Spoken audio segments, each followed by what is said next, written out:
نام بتائیں اور اپنا ریپرزنٹیٹیو آرگنائزیشن بتائیں، اور اس طرح کے ایونٹس جو ہیں وہ سوسائٹی پہ کیا امپیکٹ رکھتے ہیں، اور یونیورسٹی آف فیصل آباد کے اس ایونٹ کے متعلق آپ کی کیا رائے ہے، یہ ہمارے سننے والوں کو ضرور بتائیں۔ میرا نام ڈاکٹر باسط محمود ہے، میں Aziz Fatima hospital and medical college میں ہیڈ آف ڈپارٹمنٹ ہوں فزیو تھراپی کا۔ یونیورسٹی آف فیصل آباد جو اس طرح کے ایونٹس کر رہی ہے، ڈیفینیٹ یہ فزیو تھراپی کو پروموٹ کرنے میں بہت ہی زیادہ افیکٹو ہے، بہت زیادہ ہیلپ فل ہے کہ اسے عام پبلک جو ہے اس کو بڑی اویئرنیس ہو رہی ہے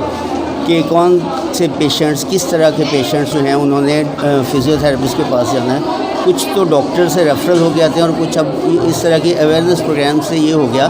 کہ پیشنٹ ڈائریکٹ اپروچ کرتے ہیں فزیو تھراپسٹ سے۔ تو میں سمجھتا ہوں کہ صرف یونیورسٹی آف فیصل آباد نہیں، اور بھی اداروں کو اس طرح کے اویئرنیس پروگرامس کرواتے رہنا چاہیے،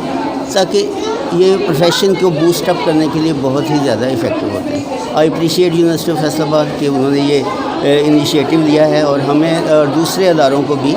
اس کے لیے ہمیں ایک تھنکنگ دی ہے کہ ہمیں یہ کام کرنا چاہیے۔ بہت